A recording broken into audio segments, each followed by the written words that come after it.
is what is going on, everybody? Was I?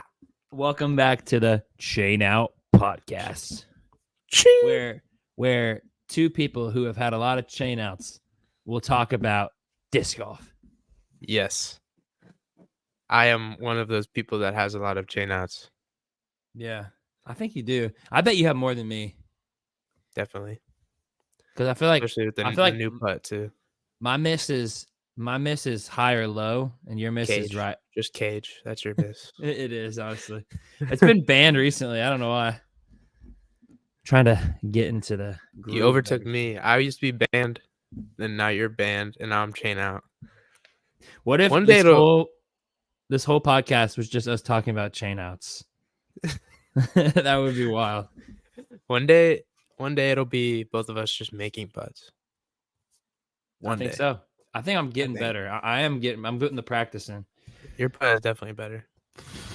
That's what I need. I need to get there. But okay, guys, welcome to the Chain Out Podcast. I'm Elijah. This is Corbino, and Corbino. He's Cuban, so I am. Yes.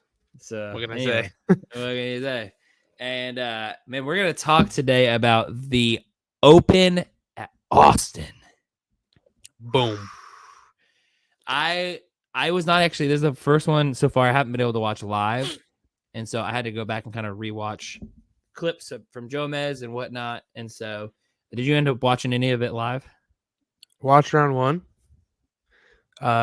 Didn't get to watch fully round one, but most of it live. And then obviously watch round 2, 3 highlights and stuff like that, but not live. Yeah. So I think this was actually a great showing, honestly. A great tournament to watch and kind of go back and look at. There's a lot of people in the mix. Can we just start with FPO for a second? Yeah. There's not a lot to be said, honestly. Huge. So Owen Scoggins took down the win. She won by 11 to Kristen in second. What the heck's going on? I don't know. We were just talking about last episode, Kristen, like just domination. And I mean, Owen was one of those names that we threw out there that was like, her putt is so good that maybe she could steal a win. And next weekend, there she is. I mean, really no surprise. It does fit her as well. The course fits her game well. So not really too surprising, but I think she showed everybody that maybe it's not going to be a one-person race. Right. Dude, one thing about her, it does fit her game in the sense of she's really good at hitting fairways. She's really, really good at putting, which I think it kind of reminds me of Isaac Robinson a little bit, her game, I mean, he's just such a good putter. I think that's really what makes me think of that. And he's really good at hitting fairways. But she leans heavily on a forehand and just doesn't have a lot of distance. That's kind of her weakness, which watching FPO, I don't think distance was necessarily like a huge factor as much because of how hard the woods were. Yeah. So, yeah.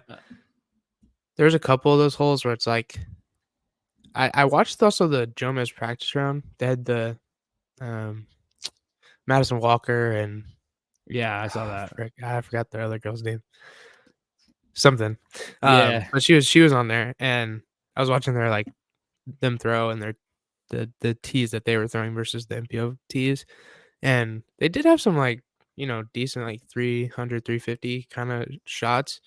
But if you're hitting a circle 2 putt, all you need to do is throw it 280, 300 feet. And I think any FPO player that's challenging for a win probably has that at least in their locker. So I think what we see from Owen's scorecard that's so impressive, she shot a first round. She only shot a 3 down, and then she went 13 down, 10 down. She only had the first round. She had 4 bogeys. Second round, 1 bogey. Third round, 1 bogey, and just a ton of birdies. Her putting. So first off, fairway hits first or last day was 90%. Second day 90%. And then the first day was 81%. So she is dial. It's like the second and third day, she was just on the fairway. She was not off, which this is one of those courses with those small trees on the sides. It has a lot of OB off the fairway. So really, if you're off the fairway, you're probably going to be OB. Right. So yeah, I saw that a little bit late with Joey Anderson. If you watched the Joey play, he had a little bit of that like late in his round, his final round.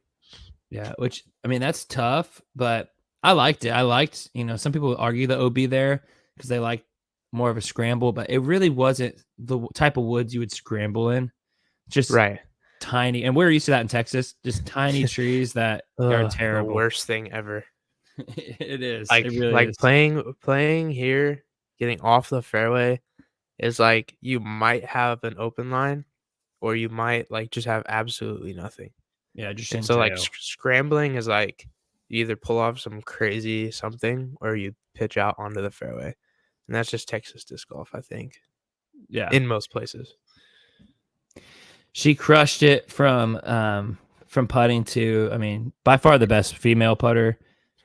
The first day she was okay on the putting green, and then second round she was 100% from circle 1, and then she was 40% from circle 2, and then the last day 71% circle 1X, and then 50% circle 2. So it just, and her putt just looks good, dude. It's like I feel so confident watching her putt that I'm like, she's probably gonna make that. Yeah. I think we saw it in Waco too. Like she had that hot first round, and that was because of her putting, and then it kind of tailed off a little bit towards the end of the tournament, and then this one seemed a little bit the opposite, where it was like first day a little bit of struggle, and then just could not be stopped from then on. So yeah, big ups own. Bigs ups. Only other girl I think that's worth talking about is Kristen. Obviously, we kind of know she still got second place, but she lost by 11, so that's pretty significant. It's a big one. She had a tough second round. She shot a 2 down. Definitely weird for her, but she took a +3 on the last hole, which is a tough hole. So you know what? I think that makes a big difference. You get caught in those things, and I think it's easy to. Did you know her ratings? She's 999 rated. No way. She could be the first female 1,000 rated player. Paige has never been 1,000. So, Paige, she made discs for herself, or Discraft did, that were like first 1,000 rated female, and it was like a big thing. And then she hasn't got it. She never actually got to the 1,000. Wow. I think it's crazy. And I mean, at this point, I have Paige on this list. I don't even want to talk about it, but I don't think she's at this point, she's not really a contender until she proves otherwise. Yeah. Right. I mean, it's in the same category. I mean, I hate to throw like Paul in this category, but because I love Paul so much and he's the guy that I watched to learn how to play disc golf, but like it's kind of, he's putting himself in that category a little bit, where it's like I'm not challenging for a win anymore. He did he top 20?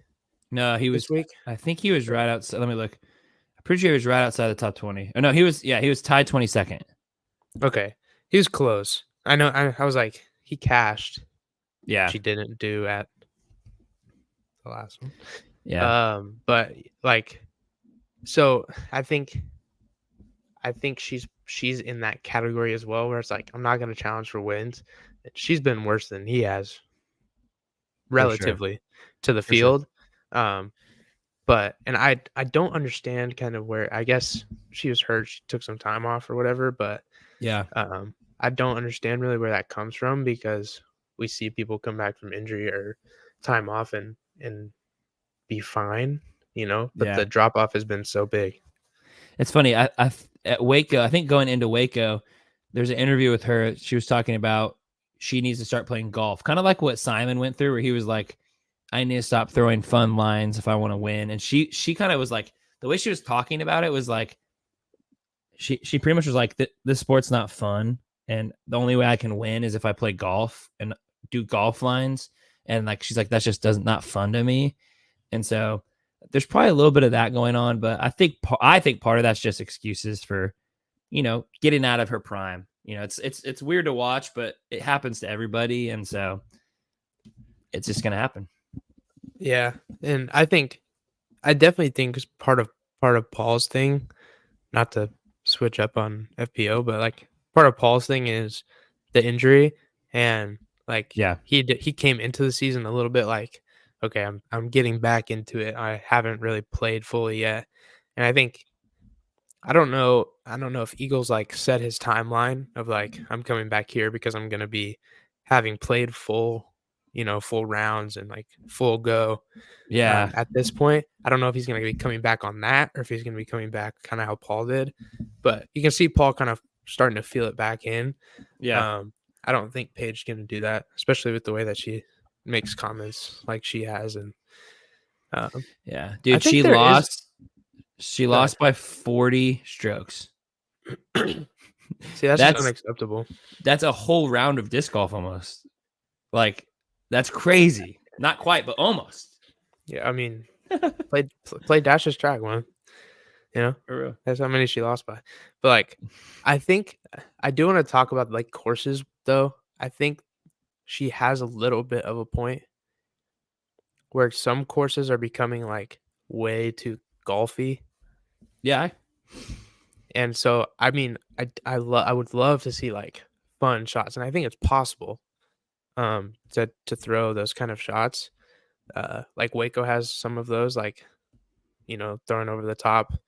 I saw someone hit that tree that you hit when we went, and then they Yeah. threw forehand over the top or something like that. Was that Kyle or Nicholas or something? I think it was Kyle. Yeah. Almost positive. So like you can still throw those shots somewhere, but I feel like this course with the amount of OB there was, especially near the basket in some holes and just off the fairway, it discourages a lot of like I'm gonna watch this disc fly. I have this great ability to throw this disc this way, but I can't. Yeah. Which I think that they should have both. I do think it's kind of heavy on the front end of this tour schedule with chess.com, Waco, and this. We're all very like placement type of play, like courses. A lot of OB placement. If you miss your placement, you're going to have a terrible shot. Where I think like Jonesboro and Preserve and some of those courses are a lot more like just freaking ripping and seeing some cool lines. I think they need to maybe. It's hard because you're traveling and stuff, but yeah, I think figuring that out for the future could be something worthwhile. But I mean, it was a great tournament. Yeah. I mean, I actually like the course as much as I just talked about that. It'd be a fun course to play, I think, too. We need to go play. I don't know how. I think it's a temp course. So yeah. I think they need to stop doing that. They need to stop doing that. That's what they for real. People want to, dude. They could make so much money if they just if they just advertised it and said, "Hey, come out and play our courses, play what the pros play." And you could, dude. I mean, we've paid money to play courses, and I would pay $20 to go play, a course that's on the Pro Tour, and they have all their signage up still. Like we played Jonesboro. That was really cool because you see those lines, and then they still have all their like PDGA, the Pro Tour stuff, like all still there. So it's cool. Yeah, and I mean, that's free advertisement in itself if you leave your stuff up. I mean, you have a chance of it getting like vandalized or whatever, but yeah, I don't think anybody that's going to be going out there and paying to go out there is going to be intentionally ruining things like that. So I would definitely like to see some more of that. It'd be cool. It'd be cool too if they marked certain things. So like Paul's putt at Worlds, like the putt on 17, mark where he was, and then like people, when you're playing, you could be like, oh, I'm gonna try, or like James Conrad throwing. I'm sure that I bet that is marked, honestly. Maybe. But to go and like try the shot or see where things happen, it's a cool thing and only adds to the history of courses. Yeah. So. Yeah. Anyways, yeah, fun course. I think they fixed it from last year. I think last year it did look a little clunky, and there's different holes I didn't like, and I think honestly, I feel like the flow was really nice throughout the whole course. Yeah, they played super fast too. Did you notice that? Yeah, and then especially last round for MPO, we had the weather delay, so they had 3 holes taken out, which we can kind of talk about MPO. We want to dive into it. Dive in, dude. Let's freaking dive in. Nicholas Ontela, the Finn, has finally won. What a freaking moment. The Nordic Phenom. I feel like you called this, man. I feel like you were all over this. I definitely was when I said last episode, pick the 3 Disc Mania guys. You're never gonna go wrong. Ended Antla and then Gannon second, right? Yeah. So, and Kyle was tied 7th, I think. So, and he was challenging for the win at one point, and so Kyle was second. Kyle was second. Yeah. Wait, hold on. I must have missed it. Oh, Gannon was tied 4th. Kyle was second. Yeah, Kyle had the lead from Chase Card at some point in the round. Nicholas was just playing too good.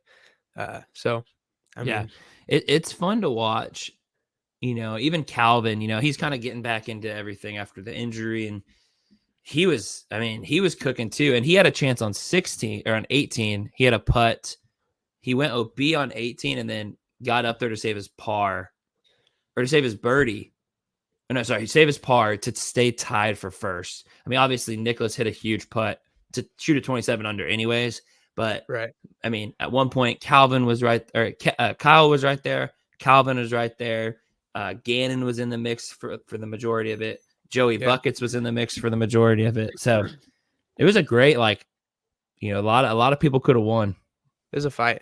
I was watching the live scoring on PGA at the end, and I saw Kyle go into the lead, and then Nicholas came up, and then I saw a putt for birdie from 35 feet, and I was like, "Oh shoot, is he gonna make this? Like, this is big. This is big." And I just see a score tick up, and I'm like, "Jeez."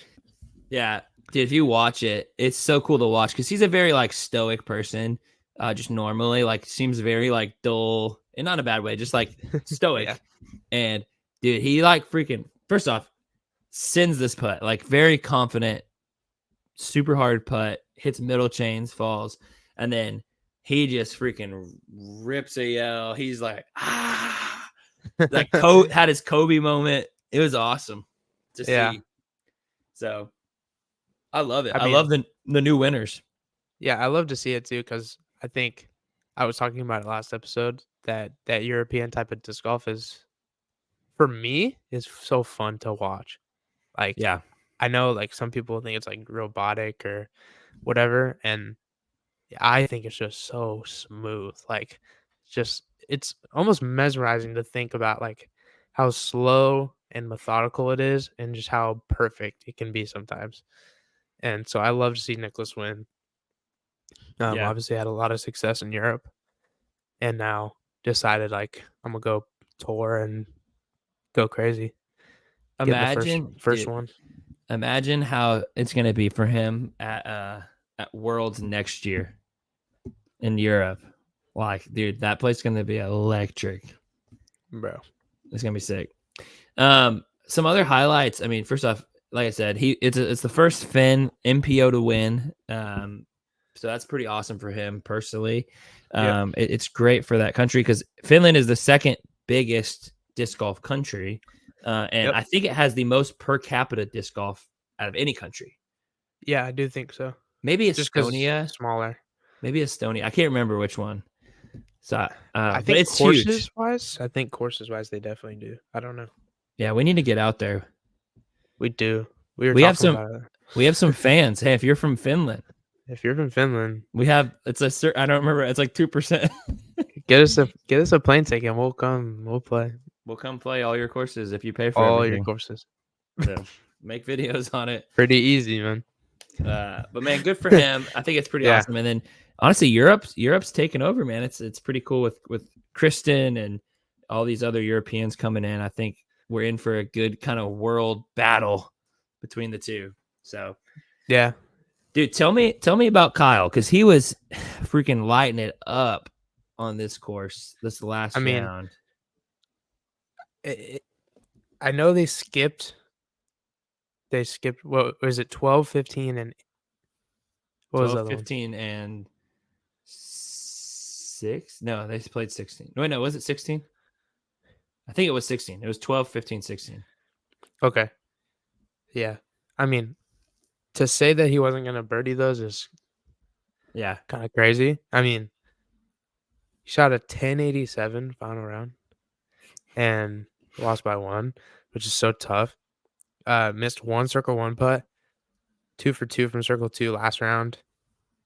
I mean, he missed 5 circle 1 putts this tournament, which Yeah. is not what we're used to seeing, I guess, because his first round was a little bit off. But the weather also was weird all Yeah. weekend. I feel like it was different for different players too, which is always tough to gauge. So putting was obviously more difficult, but I mean, Yeah. he has the perfect combination of like just a power forehand and a power backhand, and his putt is nasty. I think like I don't know what he's missing as far as like clutching those wins because he's always there, he's always Yeah. fighting, but it feels like I mean he I didn't feel bogey on the last round, so I I can't say he made a mistake, but I feel like he always has slower starts. Like the last like few years, I feel besides the US DGC, like I feel like I always hear him like, oh, he's climbing up the chase card, or like he's always like, mm, and when he won Waco last year, he won from the chase card, you know. So I feel like he always has a slower start and then kind of heats up, and kind of puts himself in contention. So because even the first round, what did he shoot the first round? He was like, he shot a 3 down first round. right. He ended at 26 down, and he didn't even play the full. Like the last round, he shot 12, and he only played 15 holes, and he skipped 3 of the easiest holes, so he could have Right. easily shot a freaking 15 out of 18. So I think that by itself is crazy. Yeah, I'm starting to like his man, game. he's my favorite player. Behind I can't let Paul down. Paul's still my favorite player, but Dang. Kyle's right there. Kyle's right there. Um, and he has been, and I love to see him competing, consistently. I think last year, like that chase card win was kind of like, whoa, Kyle winning a tournament, and then he just kind of became like, he was on the rise. He was like, can he be the next Crush Boy? Blah Yeah. blah blah blah. And now he's like, you know what? Maybe I'm not gonna win yet, but I'm finishing second. I'm finishing fifth. I'm finishing whatever. Like I'm gonna beat Gannon this tournament, and I'm gonna beat Nicholas this other tournament. Yeah. So I want to see him get a win, but it's tough. It's tough Yeah. to win. I mean, it's like he lost to Paul at the USDGC a few years ago, and then, like you said, he won Waco, and then he won USDGC last year. Yeah. So it's like he has the winning ability. It's just starting well and like having that mentality, I think, of just like being a killer. And I think for him, like I think he's at the stage where it's like I don't think he should worry about placement at all. I think it's like I don't know if he does, but it's like if you're not winning, like he should be at least in the top 3 every week. And like he should go, I think he should go balls to the wall and try to win every tournament.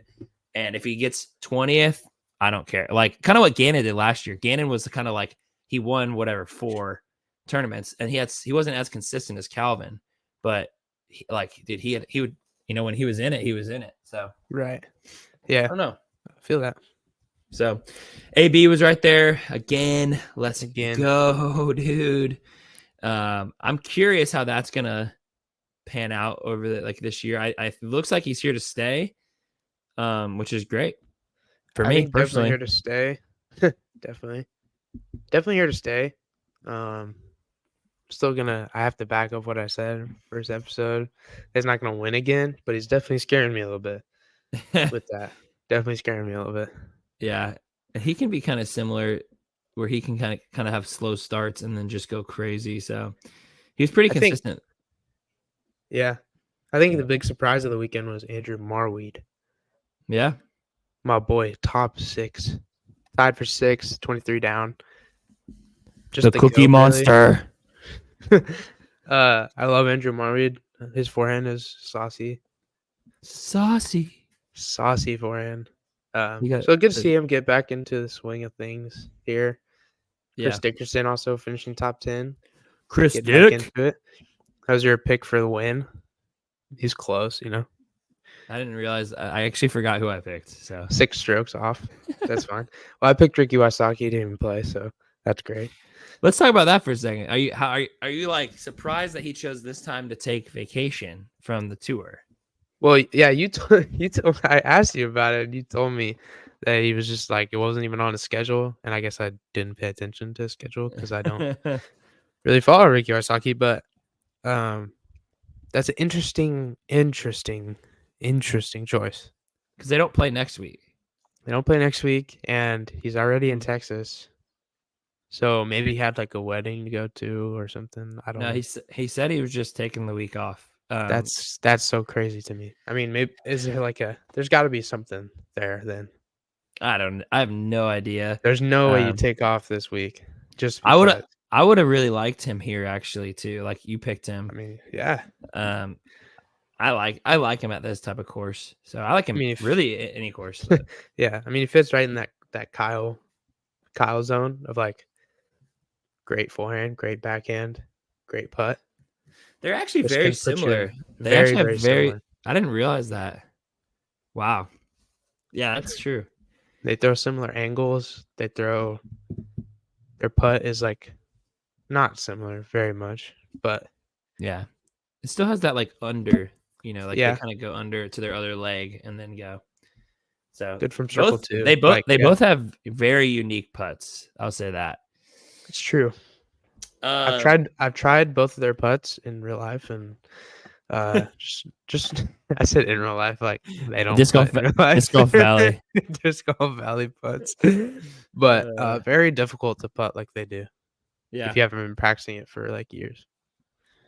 Yeah, I think I want to talk about two people. Both were tied for 12th place. Ezra Robinson, who is having a great start to his season. I think obviously would love to see him kind of start challenging for wins, but I think personally he's kind of succeeding. He's more of a woods player anyway. It's like his brother, so he's kind of succeeding in areas he probably shouldn't be. But he's beating his brother like every week, which is shocking. Yeah. So Isaac's been a confusing one so far, but Ezra's been showing out. I didn't know if you watched any of the All-Star stuff this year, but Ezra played really, really, really well at All-Star, and then he didn't play super well at chess.com, but played pretty well, and then he's been playing pretty consistently good over the past 2 weeks, and so I think he's definitely showing that maybe it's more of a brother thing now instead of an Isaac thing. Dude, all I know is Prodigy's got to freaking figure it out because they cannot lose. But if they lose both the Robinsons this next year, that is devastating. That's pretty tough. So I think they're gonna drop a bag for Isaac. Hopefully for both of them. I feel like they should. I mean, Isaac could have to beat Ezra to get a bag, I think. I mean, he's a world champ. He's a 2-time major winner. So if Ezra beats Isaac every tournament this year, you think he still gets a bag? I think he's no way. There's no way. He's a world champion under their discs. So is James Conrad. Yeah, he's a bum though. I mean, if anybody wants to say undeserved, I mean, let's just say it. You know, he like doesn't sell products and he does it. Anyways. Isaac. I think he'll obviously when we get to the woods, I think we'll see a big jump up for him. But we'll see if he can beat his little brother. his little guy brother. Little guy brother. Also, shout out to Ezra. He's in like phenomenal shape right now. He lost a bunch of weight, it looks like he put on some muscle. Like, Yeah, it looks jacked, honestly. it's pretty sick. I think it's, good on him for doing that. I Looks love like me, kind of. What? Nah. Okay. Let me think. Okay, first off, shout out Kevin Jones making the cuts. Making the cut. Cash Money Jones. That's what I like to see. 24th. Hey, we're climbing. Slowly climbing. Just like Simon and Paul, man. Climbing. Just climbing, dude. Joey Buckets, man.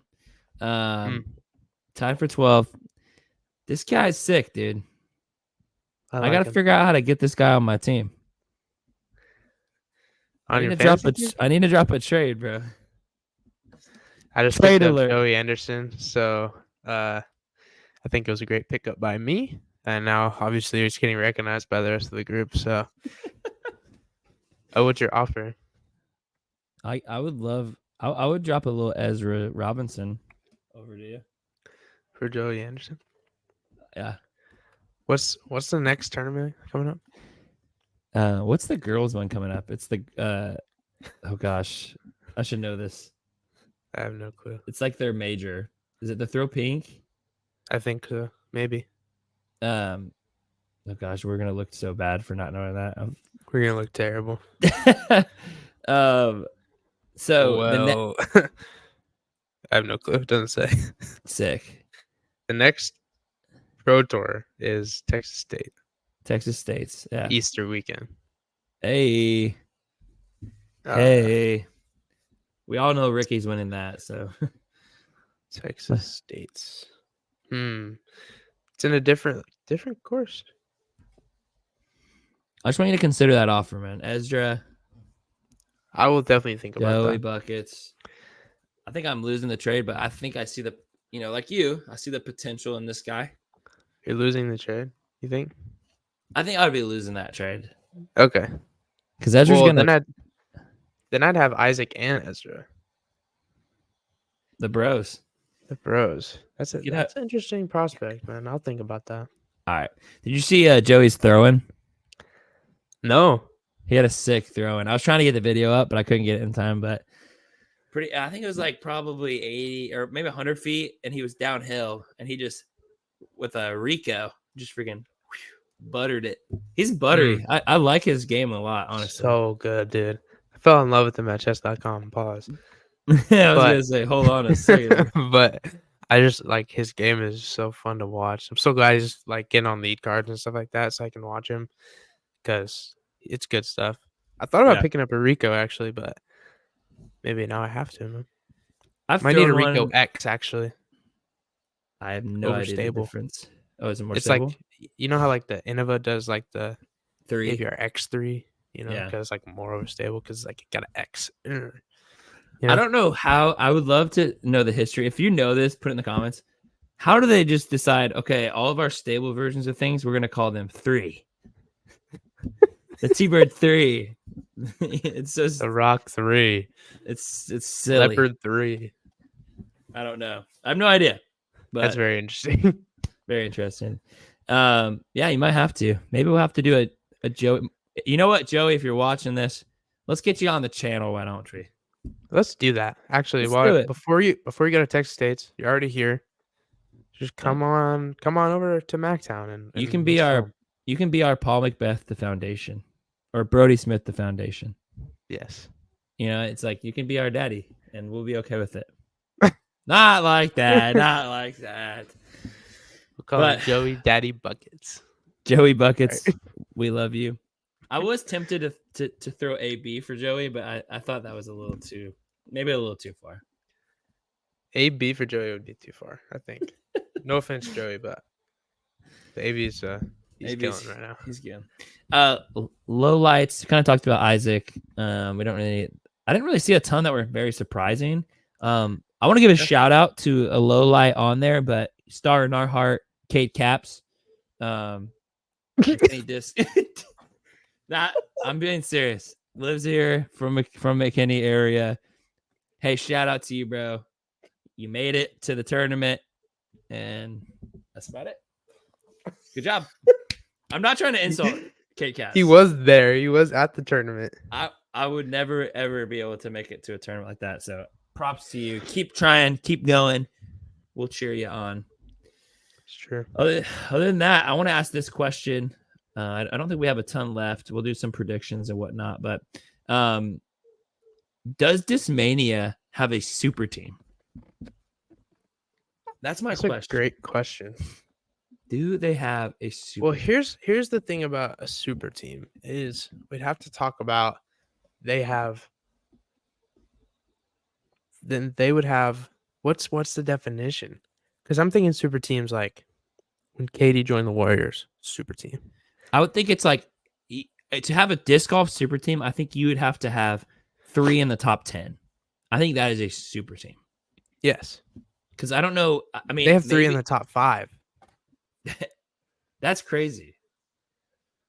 I wonder are there power rankings out, like UDisc power rankings? I don't know. There's got to be world rankings or something like that, but I don't know who does those. Well, I don't know if UDisc is doing it now because they're not invited to to be at the courses with them. Let's look. Official disc golf world rankings by the PDGA. So Calvin, Eagle, and Ricky are the top 3, which still is really interesting. Well, I think how they do it, I think they have a weird one because I don't think you lose points for not playing. Right. So like Eagle, obviously, like he had a great end of last year, so it kind of makes sense.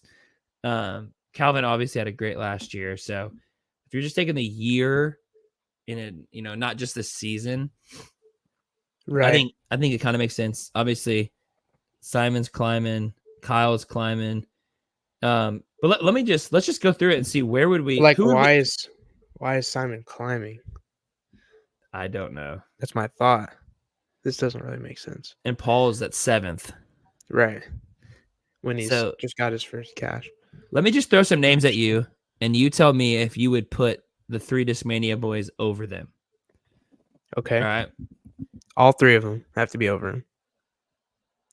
Or you can say where they are. So if you feel like Gannon's at a certain spot, you can say I would put Gannon, but not these 2. Okay, here I'll start this off. Okay. Discmania in order for me as like consistently over the. You're about to say something crazy in a second. No, consistently for over the course of the season. As far as like, okay, let's say who finishes the most Pro Tour points or whatever. Nicholas, Kyle, Gannon. Wow, that's a hot take. I think Nicholas is the best player. I think Kyle has the more consistent game compared to Gannon. And I think Gannon has the potential to be the best player, but I don't think he is right now. Yeah, I think Gannon's definitely has the higher ceiling than any of them. I would agree. And then I think I would put Kyle next, and then Nicholas, just because I haven't seen it enough from him. I know he's been in the mix, but I think that's very interesting. But okay, let me throw some names at you. Calvin Heimberg. Let me ask you, would you trade this name for somebody on the Discmania team if you're Discmania? Yeah. Okay, Calvin. Yeah. Eagle. Fully held the Eagle, yeah. Ricky. No. Okay. For all 3 or just the one? Or all just 3. Wow. That's crazy. Isaac Robinson. That's where it gets tough. That's where it gets really tough. I don't think so. Because Isaac's shown that he can fall off on some tournaments. Where I don't think any of these 3 are falling off. Maybe honestly, Gannon probably has the biggest chance to fall off. And that's why he's at the bottom of my list. Yeah. But I would rather have all 3 of those than Isaac. Hey, shout out Matteo. I forgot to say this. He was in contention. Shout out Matteo. Top 10 again. Balling on a budget. with them West Side discs. We love you guys. We love West Side. We do. Fun fact: Nadio. I started with West Side Disc. They were one of my first discs, but I think I was Innova first, and then it was the first one I bought for myself. And I remember I got like a Bard and a World, Nice. a Yep. 14-speed World. Nice. I was forehand hyzer flipping queens I remember this. and throwing warships all over the place, dude. Crazy. But honestly, okay, what about Barella? I would take Barella over Gannon. Okay. And Wow. I might it's so tough. Barella's one of those where it's like you could take any one of the three and put Barella in, and I'd still be happy. Like I wouldn't feel like I lost something. It's very equal, right? I don't feel like I lost something. Whereas some of Okay. the other guys, I feel like I would. What about Cole Dolan? Not He's yet. kind of in that same. Yeah, I feel like he's very similar to those guys though. Like in that up and coming next level person. I love Corradon. I think he's great. I think start of the year's too slow for me to say right now. Yeah, I can see that. But last one. I think this one's tough. Kevin Jones. No. I wouldn't trade any of them for Kevin Jones either. I think you're right on that. if I love was, you, Kevin. If I was throwing a party and needed a DJ, I'd trade him. DJ front 9. Front 9? Round 1, back 9. Shout out. Okay, here's a question for you. Do you think there's any company that's close to having a super team like Discmania? I think the only company you could look at right now is Discraft.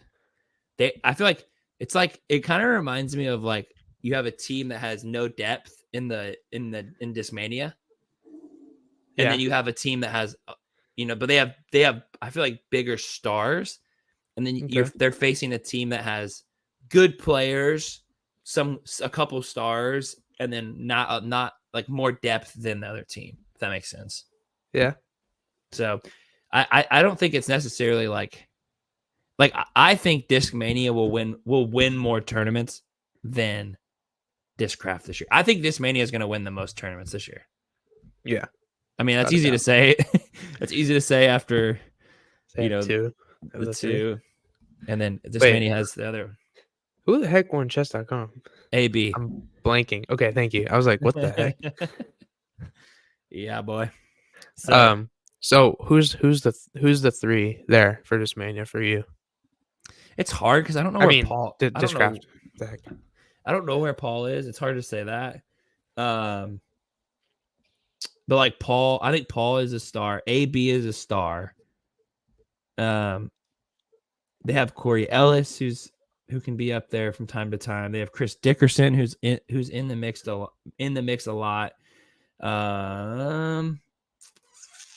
Gossage is in the mix a lot. Hamas. So I feel like they have a deeper team. Like, I don't know. I mean, Discmania has the big three, and then it's like you have freaking what's the dude from Iowa too? I can't remember his name. It's on my head. Discraft? No, from Discmania. Babcock. Like, oh, Gavin Babcock. Yeah, he's like the only other person I can name on their team. I don't even know if they have any girls. I have no idea.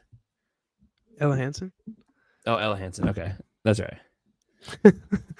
But like Discraft has, I feel like a pretty. I mean, Pages. Who knows what? Mandawano. Right. So I feel like they have a deeper team, but it's not as star-studded. And so I think if you took the numbers of like top 20 or top 30, I feel like you'd get more points with Discmania or Discraft because they have more depth. But you're probably going to see the top 10 riddled with Discmania a little more this year, would be my guess. Yeah. Which I don't think that's even a bold statement, to be honest. No, it's not really, unfortunately, for the rest of the people. What I want to see someone join Calvin at Innova. Can we get Isaac Robinson to freaking Innova and freaking Bro. what? Emerson Keith. You're so right, dude. I'm an idiot. Cade Caps and Emerson Keith, can you please head over to Innova? Bradley Williams had a good week. He's so forgettable. He is. No offense to him, but yeah. No offense. You're just kind of boring a little bit. He had a good week. It's a good week. I like his game a lot. So I wish he was just in that running a little more than he is. They have Joel Freeman. Yeah. So. Here's a question: Is Cole still a DGA? Yep. And is Andrew Marweed still a DGA? Mm-hmm. So DGA had 2 top 10s this week. Yeah. I mean, do you put them with Discraft, or are they kind of separate? I would probably put them closer to Prodigy. Okay. Because Prodigy still has Isaac and Ezra. Right. And Ezra. And well, Isaac and Ezra. Whoa. He's been in second place last week. I know. But I think those are pretty good comparisons. Like, I think Cole has the potential to kind of be in that running with those guys. I think Marweed's not quite at that level all the time. I think the right course he could definitely be there, but yeah. Anyways, anything else we got to talk about? I think we talked through a lot of things with that. Yeah, I'm crushing fantasy. I haven't put my stuff in, so we'll see when I get there, man. Kind of easy for me. Predictions for next tournament? Question mark. Texas State's in Houston. The Big H. I don't know what they call it, but I don't even know what course that's at. I don't know either. Never seen it before. Never been on tour before, so true. Brand new. But it's a Texas course, so we probably know what it's like. It's hey. I think I got my prediction is I'm gonna go Richard Wysocki. No surprise. The Texas State's guy. He's the king of Texas States, and until proven otherwise, I'm taking him. I don't think did he win last year? I don't even know if he won last year. Texas State's. I mean, I feel like he did. I know he won. Did. I feel like he won like 5 in a row, and then I think last year he lost or something like that. Let's look. But I don't know. Any like who do you think is gonna surprise next week? Do like a flop and a pop. Okay. Ooh, flop and pop. You're saying who's gonna flop and who's gonna pop? Yeah.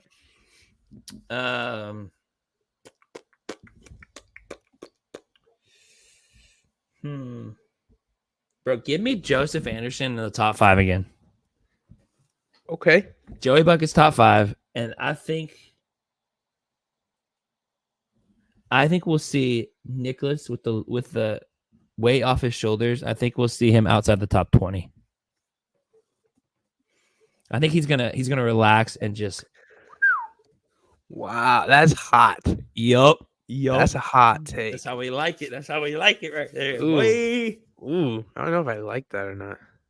Well, obviously don't it. You love it. I hate that. I love the Joey Buckets pick though. Yeah, boy. Okay. Calvin won last year. Okay.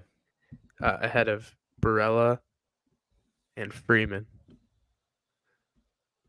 Dude, take and Joel. Then James Proctor. Take Joel, man. And Alden Harris. Take Joel. And then Nicholas Ontala.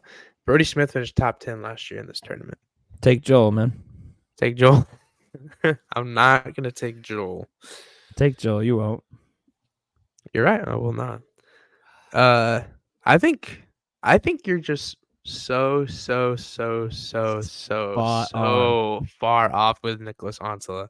Oh my that I'm gonna say Nicholas Ontala takes a back-to-back W. Ain't no way. Back-to-back W's in Texas. Nicholas Ontala takes down Texas State. The Finn is ruling over Texas. That's wild. Some people say Texas is his own country, but it's actually just Finland Part 2. Whoa. Whoa. Very Whoa. similar. Very Very similar. Very similar. Very I cold. like it. Who's your flop? Who's your flop? I think my flop is actually. I think a lot of people are going to be sad about my flop. A lot of people are not going to like that I think he's going to flop. But I think he's going to flop. Okay. And that's just the truth. Don't say it. That's just the truth. Don't say. My flop is going to be Matteo. Okay. I'm fine with that. I thought you were going to say Calvin. I was like, yo, dude. No. I'm Just not going to chill say out.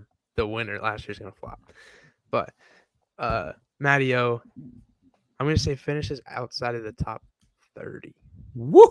That is actually a hot take. He's going to have a struggle bus weekend. And maybe I'll change his top 20. I'm scared now. Top 20. top 30 is crazy. That was just for the clips. Top 20. I like it. Top 20. He finished outside top 20. You have a struggle weekend. Yeah, I don't know. Just feel it. And I'll just hop on that Joey Buckets pick. I just would love Okay. to see it. Yeah, I do too. Would love to see it. I would love this guy to start making his If name he known. if he gets top 5, I will change my whole bag. Castoplast only. Castoplast. I like that. Just Okay. kidding. I'll just buy a No, Rico X. No, you said you would. You said you would. All right, I bro. did say I would. Well, I don't even think his whole bag isn't even Castoplast because he was throwing some like Halo destroyers out there. So probably a Yeah, mixed bag. so I type don't- of I'll just do like situation. a 50% type situation or something. You just got to buy every mold. Mold? How many molds Yeah. are there? There's probably like 20 molds. I have no idea. I don't know why he's like a half bag. That doesn't make any sense to me. But Maybe they're, like, anyways, half sponsoring him. they need to get on a bucket train, bro. They do. Put But some money in that bucket. for real. Guys, thank you so much for watching this podcast. We love you guys. Also, shout out for the 500 subscribers. Big time win for us. Yes. And for Whoa, y'all. whoa. We're Yeah. heading road to 1,000. Road to 1,000. Road to 1,000. Make sure to like, subscribe, do all of those things. And we got videos coming out this week. We had one just drop, Dino Hills. Go watch it. We have one next Monday. It's called Catching Fire. It's a really fun Boom. game that Corbin created / I don't know. We made this game up. Let's just say that. And it's really fun. You're going to want to watch it. Thank you guys for watching, and we'll catch you next time on Smackdown Disc Smackdown Disc Golf. Mwah!